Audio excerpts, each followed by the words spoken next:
Hello everyone, स्वागत है आप सभी का टाइम्स कॉम्पिटिटिव क्लासेस के यूट्यूब चैनल में। दोस्तों, आज के वीडियो में हम लोग आरबीआई यानी रिजर्व बैंक ऑफ इंडिया से बनने वाले सभी महत्वपूर्ण प्रश्नों को डिटेल में डिस्कस करेंगे। आरबीआई एक ऐसा टॉपिक है जो सभी एग्जाम में पूछे जाते हैं, तो आइए हम इस वीडियो में पूरे डिटेल के साथ कवर करते हैं सभी प्रश्नों को। तो पहला क्वेश्चन देखिए क्या है, किस आयोग की सिफारिश पर आरबीआई की स्थापना की गई थी। तो सबसे पहली बात कि आरबीआई की स्थापना कब हुई थी, तो आपको पता होना चाहिए कि आरबीआई की स्थापना कब हुई थी। 1 अप्रैल 1935 को आरबीआई की स्थापना हुई थी। और कौन से आयोग की सिफारिश पर हुई थी, तो हिल्टन अंग कमीशन के सिफारिश पर आरबीआई की स्थापना हुई थी। ऑप्शन बी इसका राइट आंसर हो जाएगा। अब आते हैं अगले प्रश्न पर। दूसरा क्वेश्चन देखिए क्या है, आरबीआई की स्थापना किस अधिनियम के तहत की गई थी। तो आरबीआई की अगर यदि स्थापना पूछे तो 1 अप्रैल 1935 को आरबीआई की स्थापना हुई थी, पहली बात। और दूसरी बात इसमें क्या आपको याद रखना है कि कौन से अधिनियम के तहत आरबीआई की स्थापना हुई थी। तो आरबीआई एक्ट 1934 आपको याद रखना है कि आरबीआई का एक्ट कौन सा है, 1934 एक्ट के तहत आरबीआई की स्थापना हुई थी। तो इसका राइट आंसर हो जाएगा ऑप्शन ए, आरबीआई की स्थापना एक्ट 1934 के तहत हुई थी। अब आते हैं अगले प्रश्न पर। क्वेश्चन नंबर 3 देखिए क्या है, आरबीआई का राष्ट्रीयकरण कब हुआ था। तो आरबीआई का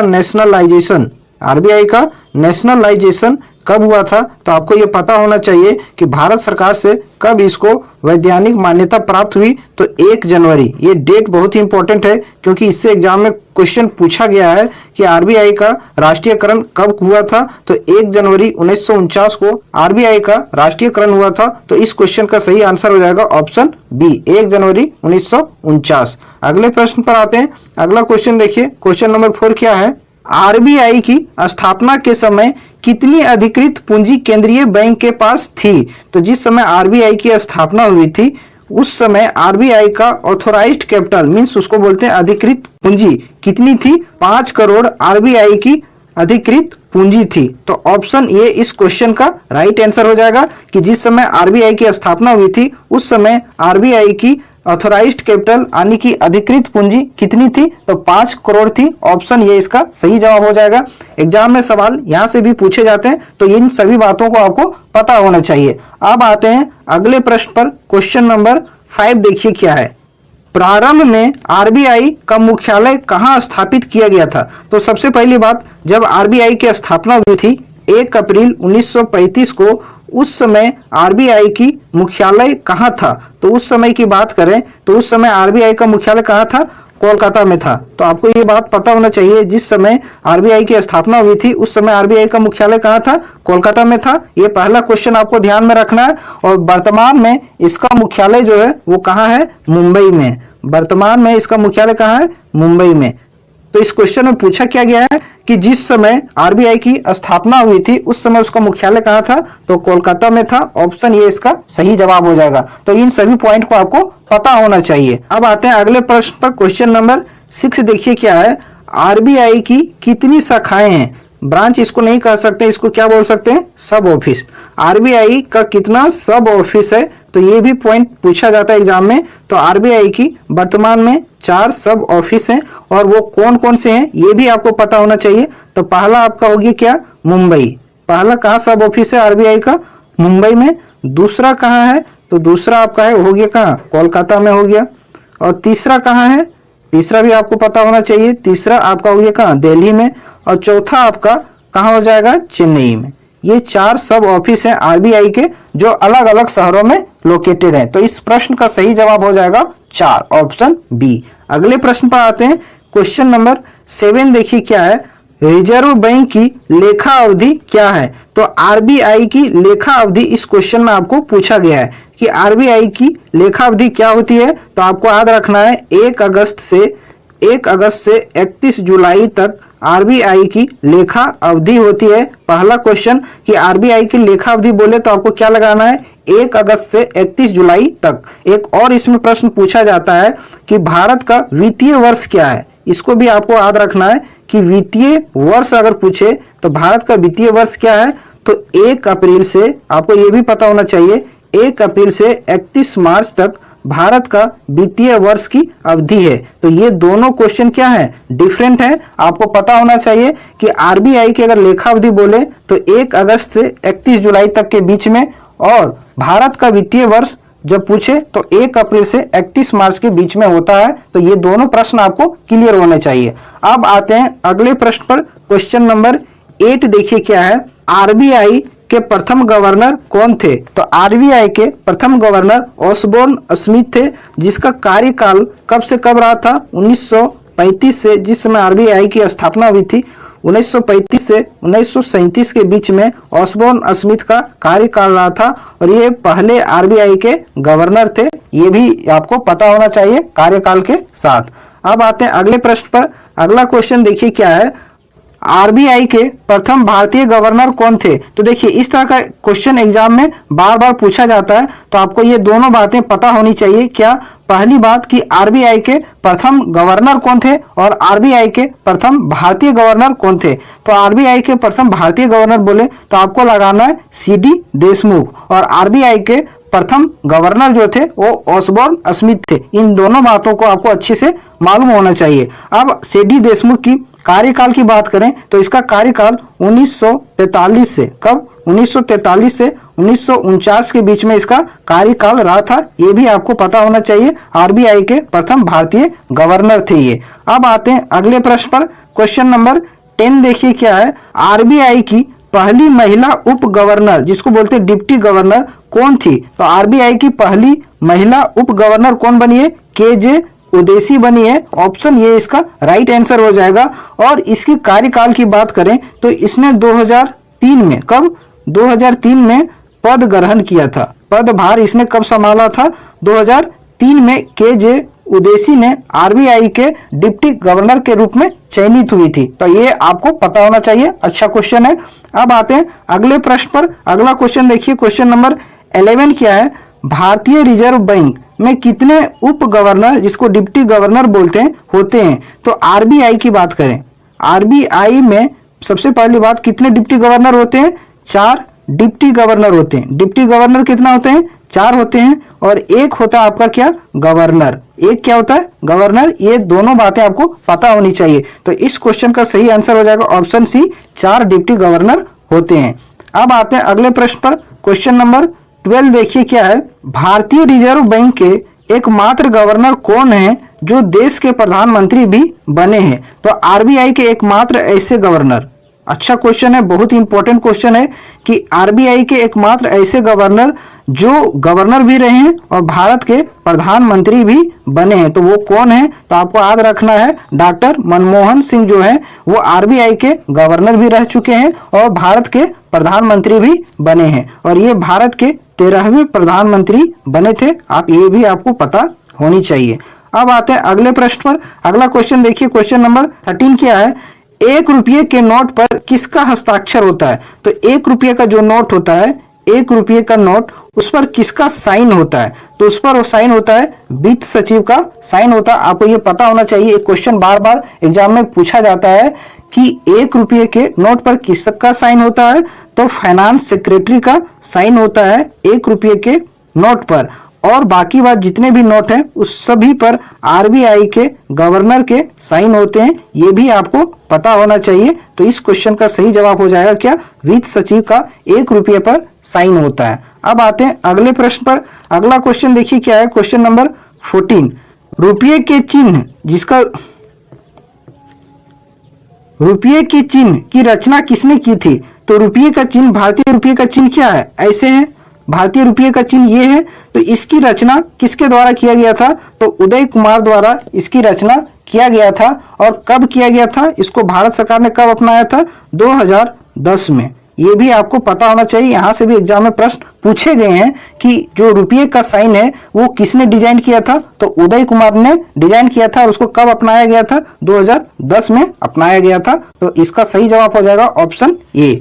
अगला प्रश्न देखिए, क्वेश्चन नंबर 15 क्या है। देखिए मैं कोशिश किया हूं कि इस सेशन में आरबीआई से संबंधित जितने भी प्रश्न एग्जाम में पूछे जाते हैं उन सभी प्रश्नों को डिटेल में कवर करूं, जो मैंने आपको सभी डिटेल में बता रहा हूं। अब देखिए क्वेश्चन नंबर 15 क्या है, भारतीय रिजर्व बैंक का राष्ट्रीयकरण के समय गवर्नर कौन थे, ये भी क्वेश्चन एग्जाम में पूछा जाता है कि आरबीआई का जिस समय राष्ट्रीयकरण हुआ था, तो आरबीआई का सबसे पहली बात कि राष्ट्रीयकरण कब हुआ था, 1 जनवरी को। कब हुआ था, 1 जनवरी 1949। 1 जनवरी 1949 को जब आरबीआई का राष्ट्रीयकरण हुआ था, उस समय आरबीआई के गवर्नर कौन थे, तो ये भी क्वेश्चन एग्जाम में पूछा जाता है। तो इसका सही जवाब हो जाएगा सीडी देशमुख, उस समय आरबीआई के गवर्नर थे। तो इसका सही जवाब हो जाएगा ऑप्शन डी, सीडी देशमुख। अब आते हैं अगले प्रश्न पर। अगला क्वेश्चन देखिए क्या है, क्वेश्चन नंबर 16। 1969 में बैंकों के राष्ट्रीयकरण के समय आरबीआई के गवर्नर कौन थे, तो ये भी एग्जाम में क्वेश्चन पूछा जाता है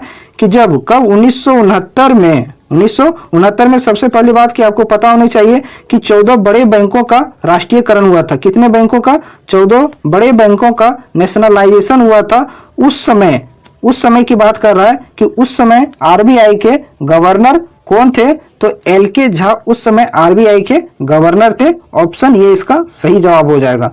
अब आते हैं अगले प्रश्न पर। अगला क्वेश्चन देखिए क्या है, क्वेश्चन नंबर 17।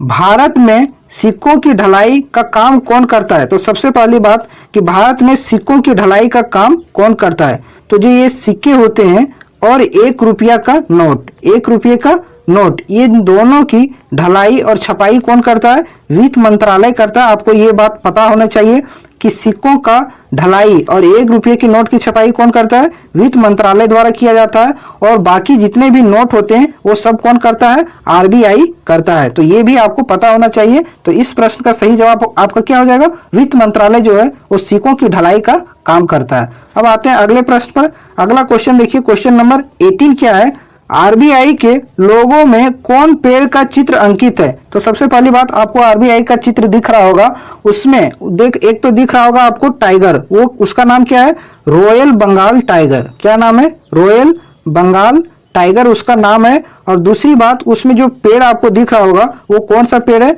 वो ताड़ का पेड़ है, ताड़ का पेड़ है। तो आरबीआई के लोगों में किसका पेड़ है, ताड़ का पेड़ है। ऑप्शन ये इसका राइट आंसर हो जाएगा। अब आते हैं अगले प्रश्न पर। अगला क्वेश्चन देखिए क्या है, क्वेश्चन नंबर 19। आरबीआई का कामकाज किसके द्वारा निर्देशित किया जाता है, तो आरबीआई का कामकाज जो है वो केंद्रीय निदेशक बोर्ड द्वारा निर्देशित किया जाता है। ऑप्शन सी इसका राइट आंसर हो जाएगा। अब आते हैं अगले प्रश्न पर। अगला क्वेश्चन देखिए, क्वेश्चन नंबर 20 क्या है, निम्नलिखित में से कौन तत्काल सकल निपटान की व्यवस्था करता है, तो तत्काल सकल निपटान की बात करें जिसको हम लोग क्या बोलते हैं, आरटीजीएस। ये भी आपको पता होना चाहिए, जिसको हम लोग क्या बोलते हैं, आरटीजीएस। और इसका पूरा नाम क्या होता है, एग्जाम में यहां से भी प्रश्न पूछे जाते हैं कि आरटीजीएस का पूरा नाम क्या है, तो रियल टाइम ग्रॉस सेटलमेंट। क्या होता है, ग्रॉस सेटलमेंट। ये आरटीजीएस का क्या होता है, फुल फॉर्म होता है। तो ये भी आपको पता होना चाहिए। तो तत्काल सकल निपटान की व्यवस्था किसके द्वारा की जाती है, तो इसका सही जवाब हो जाएगा आरबीआई। ऑप्शन ये इसका राइट आंसर हो जाएगा, आरबीआई द्वारा आरटीजीएस का व्यवस्था की जाती है। अब आते हैं अगले प्रश्न पर। अगला क्वेश्चन देखिए क्या है, क्वेश्चन नंबर 21। आरबीआई के गवर्नर का कार्यकाल कितने वर्ष का होता है, तो लोग इसमें मैक्सिमम क्या आंसर करेंगे, 4 वर्ष, 4 वर्ष करेंगे। लेकिन ये क्या है, गलत है। आरबीआई के गवर्नर का कार्यकाल 3 वर्ष होता है, 3 इयर्स आरबीआई के गवर्नर का कार्यकाल होता है। तो इसका सही जवाब हो जाएगा ऑप्शन ए, आरबीआई के गवर्नर का कार्यकाल 3 वर्ष का होता है। अगले प्रश्न पर आते हैं, क्वेश्चन नंबर 22 देखिए क्या है, किस बैंक को बैंकों का बैंक, बैंकर्स बैंक कहा जाता है, तो आरबीआई को बैंकों का बैंक कहा जाता है। आरबीआई द्वारा जितने भी शेड्यूल कमर्शियल बैंक हैं उन सभी को नियंत्रण किसके द्वारा किया जाता है, आरबीआई के द्वारा किया जाता है, इसलिए इसको बैंकर्स बैंक कहा जाता है। अगले प्रश्न पर आते हैं, क्वेश्चन नंबर 23 देखिए क्या है, आरबीआई के गवर्नर की नियुक्ति किसके द्वारा की जाती है, तो आरबीआई के गवर्नर की नियुक्ति की बात करें तो ये किसके द्वारा नियुक्ति की जाती है, तो इसका राइट आंसर हो जाएगा वित्त मंत्री। वित्त मंत्री द्वारा आरबीआई के गवर्नर की नियुक्ति की जाती है। ऑप्शन सी इसका राइट आंसर हो जाएगा। अगले प्रश्न पर आते हैं, क्वेश्चन नंबर 24 देखिए क्या है, आरबीआई के गवर्नर का वेतन कितना होता है, तो आरबीआई का जो गवर्नर होता है उसका सैलरी कितना होता है, तो 2.5 लाख यानी कि 2.5 लाख जो है आरबीआई के गवर्नर का वेतन होता है। ऑप्शन बी इसका राइट आंसर हो जाएगा। अब आते हैं क्वेश्चन नंबर 25 की तरफ। क्या है, आरबीआई के किस गवर्नर का कार्यकाल सबसे कम रहा था? तो ये आपको पता होना चाहिए। इसमें आपको दो बातें पता होनी चाहिए। वो कौन? कि आरबीआई के किस गवर्नर का कार्यकाल सबसे अधिक रहा था और किसका सबसे कम रहा था। तो कम की बात करें तो सबसे कम किस गवर्नर का कार्यकाल रहा था? तो आपको पता होना चाहिए अमिताभ घोष। किसका? अमिताभ घोष का कार्यकाल सबसे कम रहा था, सबसे कम रहा था। तो इस क्वेश्चन का फिलहाल आंसर क्या हो जाएगा? ऑप्शन बी, सबसे कम कार्यकाल किसका रहा था? अमिताभ घोष का रहा था। और ये मात्र 20 दिन के बने थे। कितने? 20 दिन के गवर्नर आरबीआई के बने थे। ये आपको पता होनी चाहिए। और दूसरी बात कि सबसे अधिक किसका कार्यकाल रहा था? किस गवर्नर का कार्यकाल सबसे अधिक रहा था? तो वेनेगल रामाराव का, वेनेगल रामाराव का कार्यकाल सबसे अधिक रहा था। और ये कब से कब तक बने थे? 1949 से 1957 तक ये आरबीआई के गवर्नर बने थे। तो ये दोनों क्वेश्चन आपको क्लियर होनी चाहिए कि आरबीआई के किस गवर्नर का कार्यकाल सबसे कम रहा था और किसका सबसे अधिक रहा था। ये भी एग्जाम में प्रश्न पूछा जाता है। तो सबसे कम अमिताभ घोष केवल 20 दिनों के लिए, और सबसे अधिक वेनेगल रामाराव जिसका कार्यकाल 1949 से 1957 के बीच रहा था। और एक क्वेश्चन आपके लिए मैं देता हूं कि आरबीआई का मुख्यालय कोलकाता से मुंबई कब लाया गया था? आप कमेंट करके बताइएगा कि किस वर्ष आरबीआई का मुख्यालय जो है कोलकाता से मुंबई लाया गया था। तो आज के सेशन के ये सभी 25 क्वेश्चन थे जो सभी मैंने कवर कर दिया, जितने भी एग्जाम में पूछे जाने लायक क्वेश्चन थे, और सारा क्वेश्चन मैंने डिटेल में आपको बताया है। तो अगर यदि वीडियो अच्छा लगा हो तो वीडियो को लाइक और शेयर जरूर करें, और चैनल पर नए हैं तो चैनल को जरूर सब्सक्राइब करें। फिर मिलते हैं अगले वीडियो में।